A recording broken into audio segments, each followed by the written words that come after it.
اور ان کی تعلیمات میں بھی روح القدس اور روح اللہ اور روح مسیح کہا جاتا تھا، یعنی مسیح آخر میں فضل اور برکت کے لیے، اور لیکن جب دوبارہ پھر ایام آخر میں آئیں گے تو عدالت کے لیے آئیں گے۔ آج کا دوسرا سوال، روح کیا ہے؟ روحانیت اور روح اللہ کسے کہا جاتا ہے؟ یہ روح اللہ کیا ہے؟ تو پہلے لفظ تو ہم نے آپ کی خدمت میں جو صدمہ کلام میں قرآن شریف سے پیش کیا تھا وہی ہے کہ قل امر ربی، روح خدا کا امر ہے اور حکم ہے، اور اس کے لیے مختلف احادیث ہے کہ جب حضور سے پوچھا گیا تو ان لوگوں نے، حضور نے اس بابت کہہ دیا کہ روح میرے رب کے حکم سے پیدا ہوئی ہے اور اس کی اصل حقیقت نہیں جان سکتے کیونکہ تمہیں کم علم ہی دیا گیا ہے، اور روح سے مراد روح القدس ہے۔ پورے قرآن شریف میں 2 جگہ روح القدس، 3 جگہ روح القدس استعمال ہوا ہے، اور 3 ہی جگہ جبریل کا استعمال ہوا ہے۔ مترجم نے جبریل کو روح القدس کہہ دیا اور روح القدس کو جبریل کہہ دیا۔ یہ بات سمجھ میں نہیں آئی کہ ایک ہی شخص کے 2 نام، ایک ہی فرشتہ اس کا 2 نام سے کیسے مخاطب کیا جاتا ہے؟ اس کا تو کام پیغام رسانی کا تھا۔ آئیے اس کے دوسرا جز ہے روحانیت کیا ہے۔ دراصل روحانیت کا عقیدہ تقریباً تمام مذاہب میں ملتا ہے۔ روحانیت سے مراد مذہبی نقطہ نظر سے یہ ہے کہ انسان عبادات اور ریاضت کے ذریعے پاکیزگی اور طہارت کی اس منزل پر پہنچ جائے جہاں اس کے ظاہر کے ساتھ ساتھ باطن بھی منور ہو جائے۔ فیضان ذی وقار، خدا نے انسان کو اشرف المخلوقات بنایا ہے اور تمام مخلوقات میں یعنی بشمول اجنہ اور فرشتے سے بھی برتر ہے، اسی لیے انسان ہر طرف سے بے نیاز ہو کر اپنی زندگی کا محور اور مقصد محض رضا الہی کے لیے بنا لیتا ہے، اور اسے بنا لینا چاہیے۔ ایسے افراد کو یہودیت میں ربی، مسیحیت میں مقدس یا سینٹ، اسلام میں ولی اللہ، ہندو مت میں اوتار اور سکھ میں گرو کہا جاتا ہے۔ عظیم، روحانیت کی اہمیت کو سمجھنے کے لیے جاننا ضروری ہے کہ روحانیت تعویذ گنوں، عبادات و عملیات کی جھاڑ پھونک، دعا اور کا نام نہیں ہے، بلکہ روح کی حقیقت سے آشنا ہو کر خالق حقیقی سے صرف ظاہری نہیں بلکہ باطنی طور پر حقیقی رابطہ قائم ہو جائے۔ یعنی کار جہاں میں ہاتھ ہو لیکن دل میں ہو ذکر خدائے، خدا کو ہر آن میں اپنے دل میں رکھنا ہوگا۔ تو روحانیت یہ ہے کہ روح کی پاکیزگی اور بالغی کی برقرار رکھنے کے لیے کبھی ختم نہ ہونے والا سبق ہے۔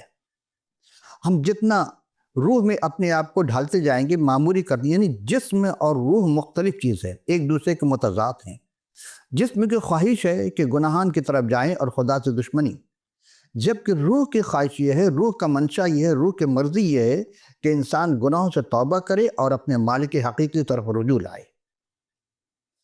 اب اس پہلے سوال، دوسرے سوال کا تیسرا جز ہے کہ اور روح اللہ کیا ہے؟ دیکھیں، یہ تو سب جانتے ہیں، خاطب ہم جیسے اسلامی ملک میں رہتے ہیں، قرآن کی خوبصورت آیت ہے، لفظ ہے روح اللہ، جو حضرت مسیح عیسیٰ یا یسوع مسیح کو روح اللہ کہا جاتا ہے۔ تو اب سوال یہ پیدا ہے کہ مسیح کو کیوں روح اللہ کہا جاتا ہے؟ کسی اور نبی کو روح اللہ، کسی اور رسول کو روح اللہ کیوں نہیں کہا گیا؟ آدم کو کہہ دیتے، آدم علیہ السلام میں بھی تو روح پھونکی گئی تھی، لیکن آدم کو نہیں کہا، اور جتنے بھی انبیاء آئے کسی کو نہیں کہا سوائے حضرت مسیح کو روح اللہ۔ تو اس سے کیا مراد ہے؟ خداوند متعال نے اپنے روح اپنے پیغمبر آدم کو تو پھونکی تھی، اس کے باوجود مختلف اشیاء اور افراد کے بعض خصوصیات پائی جاتی ہے، لیکن بعض دلائل اس امر کا سبب بن جاتے ہیں کہ یہ خصوصیات کسی خاص فرد یا شے یا برجستہ نمایاں صورت میں اعلان کی جائے۔ مثال کے طور پر تمام آسمانوں اور زمین میں سے جو سب سے یعنی خدا سے متعلق ہر گھر تو ہے زمین پر، لیکن ہر گھر کو بیت اللہ نہیں کہیں گے، اور ہر گھر میں خدا کی عبادت تو ہوتی ہے اور ہوتی رہے گی، ہوتی رہنی چاہیے، لیکن وہ گھر خدا کا گھر نہیں کرے گا جو رہے گا اس کا، حالانکہ وہ رہتا ہے ایک مکان میں، ایک کمرے میں، لیکن پورا مکان کا مالک بنا ہوتا ہے۔ یہ انسان کی فطرت، لیکن بیت اللہ میں اللہ نہیں رہتا، خدا نہیں رہتا، لیکن اس گھر کو بیت اللہ مکہ کے مخصوص کر دیا جاتا ہے۔ اسی طرح اس کے باوجود تمام انبیاء اور مرسلین باایمان افراد خدا کے روح سے منسوب ہیں، لیکن نسبت حضرت مسیح اور حضرت آدم میں ان کی غیر معمولی تخلیق کی وجہ سے برجستہ صورت نمودار ہوتی ہے، اور اسی بنا پر حضرت مسیح کو روح اللہ کے عنوان سے مشہور ہوئے، اور یہ عنوان ان کی عبودیت اور بندگی میں کوئی خلل پیدا نہیں کرتا، بلکہ انہیں الوہیت کے مقام پر پہنچاتا ہے۔ آدم علیہ السلام کو اول بنایا گیا اور مسیح کو آخر میں لایا گیا۔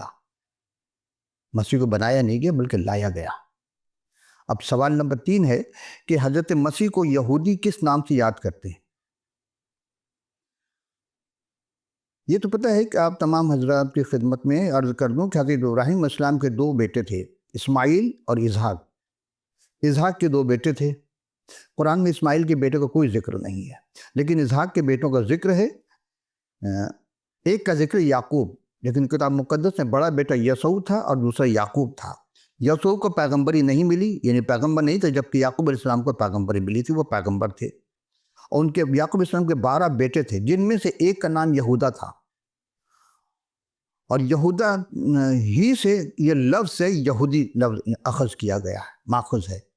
اور حضرت یعقوب علیہ السلام کو جو لقب دیا گیا تو وہ اسرائیل تھا، یا اسرائیل عبرانی زبان میں، عربی یا اردو میں ہم استعمال کریں اسرائیل۔ یہ 2 لفظ کا مجموعہ ہے۔ اسرا یا اسرا کا مطلب ہے خاندان یا بندہ، اور کہتے ہیں خدا کو، تو مطلب یہ خدا کا بندہ یا اللہ کا بندہ ہوا۔ تو اس طرح اسرائیل کا مطلب ہوا اللہ کا بندہ، اور یہی بن اسرائیل یعنی اسرائیل کی اولاد کہلائی۔ یعقوب علیہ السلام کو بعض لوگ یہودی کہتے ہیں، یعقوب علیہ السلام کی اولاد کو یہودی کہتے ہیں۔ آدم سے لے کر حضرت ملکی علیہ السلام تک جتنے بھی انبیاء مرسلین تشریف لائے، یہودی ان سب کو انبیاء مانتے ہیں، لیکن یہودی ملاکی کو آخری نبی مانتے ہیں، اور ملاکی کے بعد جتنے نبی آئے انہیں یہودی نہیں مانتے ہیں۔ یہ ان کا ایک الگ نظریہ ہے۔ اور ابھی تک یعنی مشیاخ یعنی مسیح کے انتظار میں ہیں، جس طرح مسیح کے آنے کے آمد ثانی کے سارے انتظار کر رہے ہیں۔ ہر قوم اس بات کے منتظر ہے کہ اللہ آسمان میں سے ہوتا ہوا اپنے فرشتوں کا ہمراہ بادل میں ہوتا زمین پر آئے اور قصہ تمام کرے، یعنی عدالت کرے۔ ان کے نزدیک مسیح ہی آخری پیغمبر ہوں گے۔ اس طرح یہودی توریت شریف کو خدا کی طرف سے نازل کردہ یا نازل شدہ مقدس کتاب مانتے ہیں، لیکن انجیل یا انجیل جلیل اور قرآن شریف کو وہ نہیں مانتے۔ یہودی حضرت مسیح کو تو مانتے ہیں کہ وہ ضرور آئیں گے، اور ان کا نام مسیح یا مشیاخ اور مسیح ہوگا، یعنی یہودی حضرت مسیح کی پہلی آمد کے قائل نہیں ہے، لیکن دوسری آمد کو وہ پہلی آمد کہتے ہیں۔ چوتھا سوال یہ ہے کہ مسیحی لوگ حضرت مسیح کو کس کس نام اور القابات سے پکارتے ہیں؟ عزیزم، مسیح تو حضرت مسیح علیہ السلام کو اپنا آخری رسول یا آخری نبی اور نجات دہندہ کے طور پر مانتے ہیں، اور وہ ابن خدا بھی کہتے ہیں۔ اور پرانا یا نیا عہد نامہ میں تمام القابات تقریباً 100 سے قریب ہیں یا اس سے بھی زیادہ ہیں، وہ سب مسیح لوگ مانتے ہیں کہ مسیح کے سارے القاب ہیں، اور اپنے نام کے آخر میں مسیح لکھتے، بولتے اور پڑھتے ہیں۔ لیکن کلمت اللہ، روح اللہ کے علاوہ مسیح لوگ حضرت مسیح کو ابن اللہ یعنی خدا کے بیٹا بھی مانتے ہیں۔ وہ کہتے ہیں کلمت اللہ بھی ہے، روح اللہ بھی ہے، لیکن ایک اور ہے کہ ابن آدم بھی مانتے ہیں، اور ابن آدم قرآن میں کہیں نہیں ہے۔ مسیح کے لیے ابن آدم کا تقابلی جائزہ یہ ہے کہ یہ عبرانی زبان کے عبارت ہے، اور ابن آدم کے معنی انسان کا بیٹا، بشر۔ چونکہ مسیح تو تھے الفا اور اومیگا، اور یوحنا رسول نے ان کے بابت ان کی وہ آیات میں اپنے استعمال کیا ہے کہ ابتدا میں کلام تھا، کلام خدا کے ساتھ، تو کلام ہی خدا تھا، یعنی وہ خدا بھی کہتا ہے اسے، اور کلام خدا کا کلام یعنی کلمت اللہ وہی ہے۔ اور عام انسانی نبی کے لیے، خاص طور پر حضرت حزقیل کے لیے جو استعمال ہوا ہے، وہ بھی دانیل کے بھی ابن آدم آسمانی شخصیت کے طور پر ہوتا ہے۔ اور دیکھو، آسمان کے بادل میں سے ایک شخص آیا جو ابن آدم کے مانند تھا، اسے سلطنت، عزت اور بادشاہی دی گئی۔ یہاں ہم جب غور کریں گے کہ ابن آدم صرف انسان نہیں بلکہ ایک الہی اختیار ہے، اور یہ وہی شخص کو اختیار دیا گیا ہے جو آخر میں آیا، اور اس کے پاس ہر قسم پہ اختیار تھا، یعنی زمین آسمان کا اختیار تھا، اور تمام قوموں پر حکومت کرتی۔ لیکن اس نے حکومت نہیں کی، کیونکہ حکومت آمد ثانی کے بعد ہوگی ان کی۔ اب یہ دیکھنا ہے کہ 5واں سوال ہے کہ مسلمان کس نام سے اور القاب سے جناب مسیح کو پکارتے ہیں؟ جواب یہ ہے کہ مسلمان حضرت مسیح کو حضرت عیسیٰ کہہ کے قرآن شریف میں 26 مقام پر ہے، اور عیسیٰ جو ہے وہ 26 مقام پر ہے اور مسیح 11 مقام پر آیا. اسی طرح ہم دیکھتے ہیں قرآن شریف میں ایک اور لفظ ہے ابن مریم، جبکہ روح اللہ بھی ہے اور کلمت اللہ بھی ہے، لیکن بہت کم استعمال کرتے ہیں. کرنی چاہیے کہ وہ اللہ کا روح ہے اور اللہ کا کلام ہے، یعنی ابتدا میں جو کلام تھا وہی کلمت اللہ ہے. یا میں اسی طرح روح منہ، نبی، رسول اللہ، آیت اللہ، مفضل، الصالح، مبارک، مقرب، مثل، شہید، معید بروح القدس، مصدق، اطاعت، رحمہ، لعل الساعت، الحق، عبداللہ یا ابن اللہ. اب ہمارے بہت سے بھائی جو ہیں وہ اس بات پہ اعتراض کرتے ہیں کہ مسیح روح اللہ، یہ جو کلمت اللہ تو ہے لیکن ابن اللہ کیسے ہو سکتے ہیں، خدا کا بیٹا کیسے ہو سکتے ہیں؟ یہ بالکل شرک ہے، اور جو ایسا کہے گا وہ مشرک ہو جائے گا. آئیے ہم ایک نظر ڈالتے ہیں، تاریخ میں چلتے ہیں.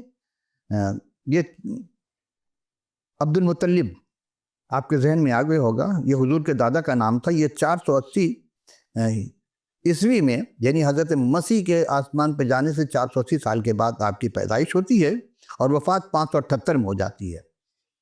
حضرت عبد المطلب جو حضور پیغمبر اسلام کے دادا تھے، ان کا اصل نام تھا شیبتا یا شیبتا الحمد. یہ پہلے بھی ہم ان کی جب سیرت میں قصص الانبیاء میں پیش کر چکے تھے. تو شیبتا کے معنی ہیں سر کے کچھ بال جس کے سفید ہو جائے، بچپن میں سفید ہو، اس کو شیبہ شیبہ کہا جاتا ہے. تو شیبتا ابن حاسم یا شیبتا الحمد کہا جاتا ہے. ان کو عبد المطلب اس طرح نہیں کہتے بلکہ عبد المطلب، لام پر تسدید ڈالتے ہیں، یعنی طلب کیا ہوا، اس لیے کہا جائے کیونکہ ان کو ان کے چچا نے پالا تھا. تو ان کا نام کیا تھا پھر؟ شیبتا. چچا مدینے گئے تھے تجارت کے لیے، وہاں جو پیغمبر اسلام کے زمانے میں شاعر تھے، انہوں نے آ کر بتائی تھی کہ آپ کے بھائی کا بیٹا وہاں مجھے نظر آیا، اور وہ تیر انداز تھا، وہ کہتا تھا کہ انا ابن ہاشم، میں ہاشم کے خاندان کا ہوں. یہ جاتے ہیں تو وہاں ان کو پھر لے کر آتے ان سے. اور عبد کے عربی معنی ایک لفظ ہے اسم مذکر، جو کہ عربی کلمہ مصدر عبادہ سے مشتق ہے، اور صفت کا صیغہ ہے. عبادت کے معنی ہیں کہ اردو میں بندگی کرنا، پرستش کرنا، ہندی یا لطیفی میں پوجا کر کے آتا ہے. یعنی لفظ عبد اردو میں عبد کے معنی ہیں بندہ، پرستش کرنے والا، غلام وغیرہ ہوں گے. عربی میں اس لفظ کا جمع عباد یعنی بندوں کی آتی ہے.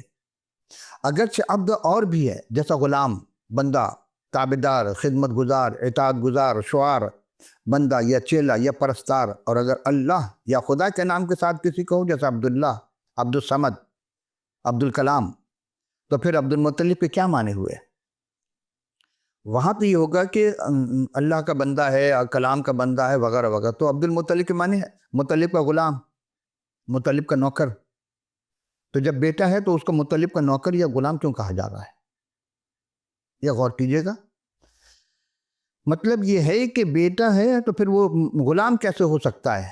کوئی باپ اپنے بیٹے کو غلام نہیں سمجھتا ہے، نہ بیٹا اپنے باپ کو مالک سمجھتا ہے. غلام یا نوکر ہر کمرے میں نہیں جاتا، بیٹا جس کمرے میں چاہے چلا جا سکتا ہے، اس کے لیے پابندی، اس کے لیے کوئی پابندی نہیں ہے. تو عبد المطلب کا معین ہوا کہ مطلب کا بیٹا. تو بیٹا کے لیے کون لفظ ہے؟ ابن مطلب کیوں نہیں کہا گیا عربی ہی میں؟ مطلب کا بیٹا. تو پھر عبد آدم کے کیا معنی؟ آدم کا غلام، آدم کا بندہ. ابن آدم، آدم کا بیٹا. تو عبد المطلب کا مطلب ہے ابن اللہ، عبداللہ کا مطلب ہوا ابن اللہ، اللہ کا بیٹا. مسیح نے اپنے لیے لقب ابن آدم، اور یہ لقب بھی کسی نبی کو نہیں ملا، کسی رسول کو نہیں ملا. اب ظہر مدارج عرفان و لطف بزم شہود، ہمیں ہے عبد، ہمیں عبد، دیت ہمیں معبود. عزیزم، مسیح کے لیے ابن آدم کا تقابلی جائزہ یہ کہ مسیح کا پسندیدہ لقب تھا یہ، جو نئے عہد نامہ میں آیا ہے. اپنے آپ کو انہوں نے 81 مرتبہ 80 مرتبہ کہا، اور ایک مرتبہ زبور میں ہے ابن آدم.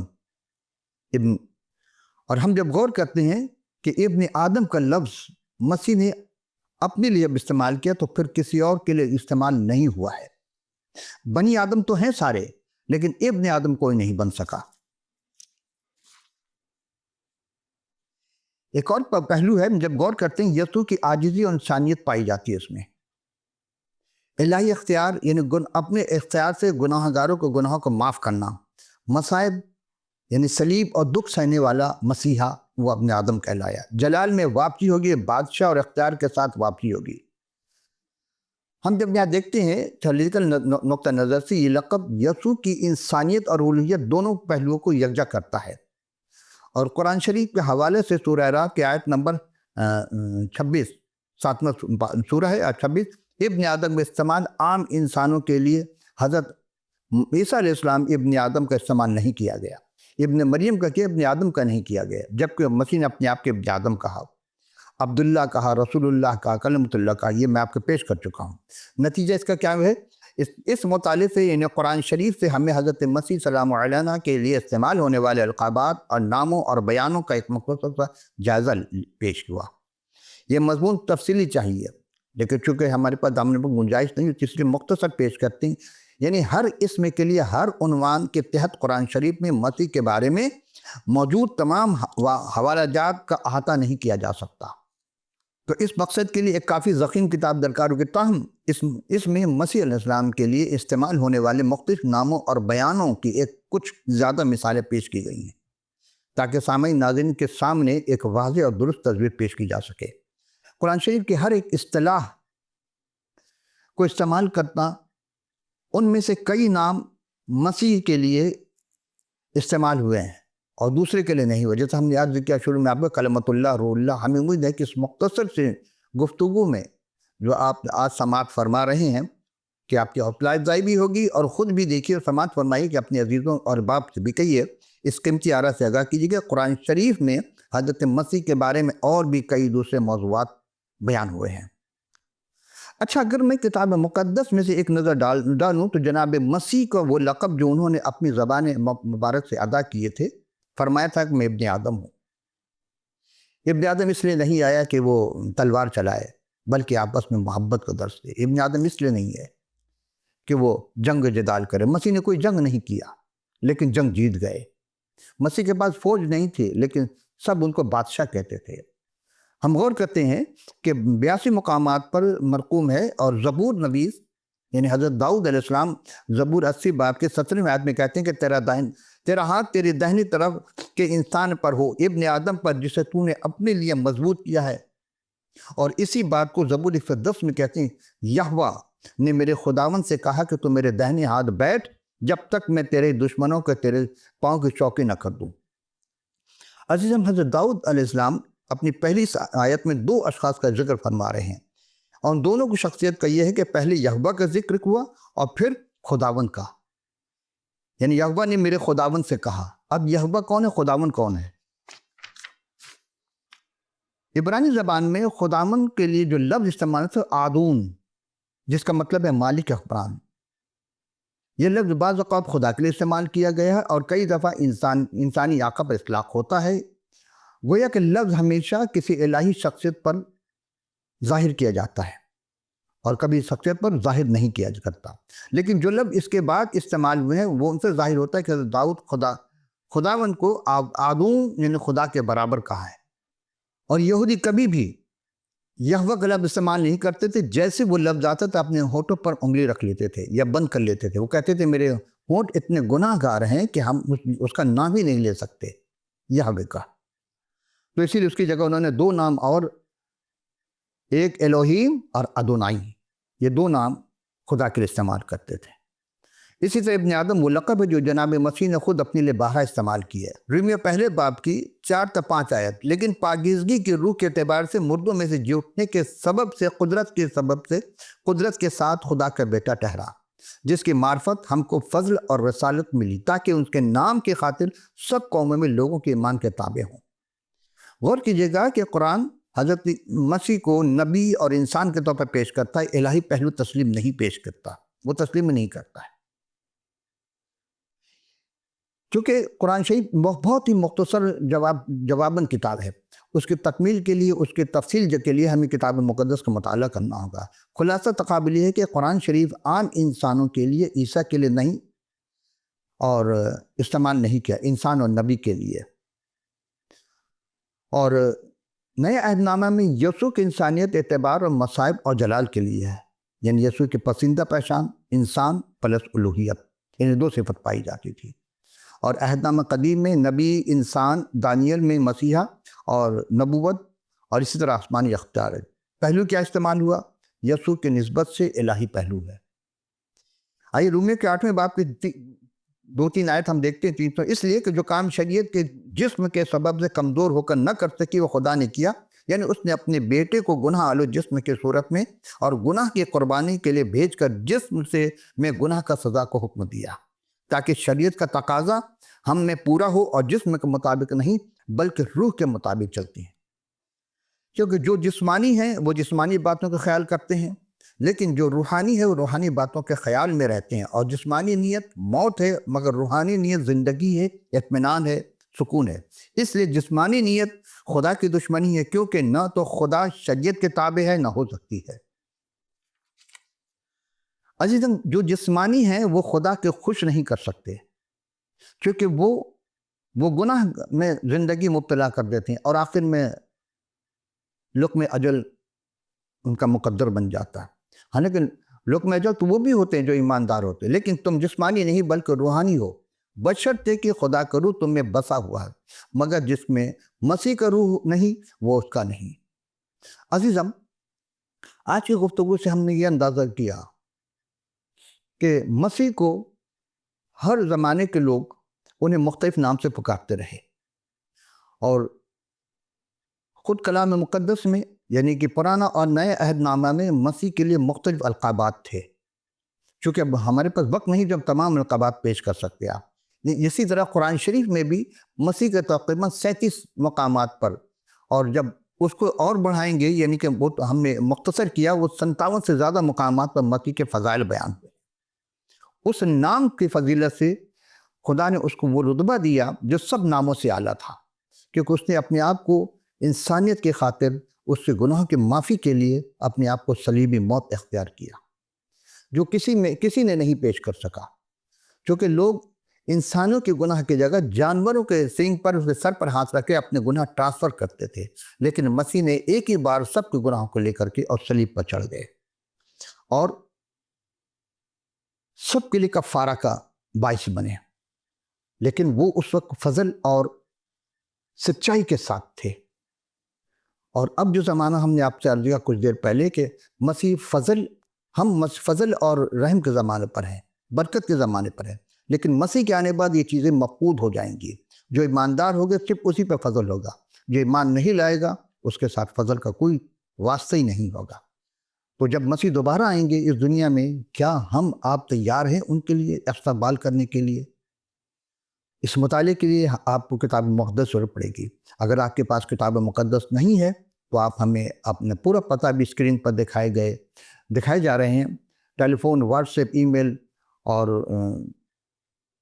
اسکائپ وغیرہ، تو آپ کو جو بھی اویلیبل ہو آپ اپنا پورا پتہ لکھ بھیجیے، ہم فی سبیل اللہ آپ کی خدمت میں کتاب مقدس ارسال کر دیں گے۔ تو اگلی نشست کے لیے پھر حاضر ہوں گے، اس تک کے لیے اجازت، خدا حافظ و ناصر۔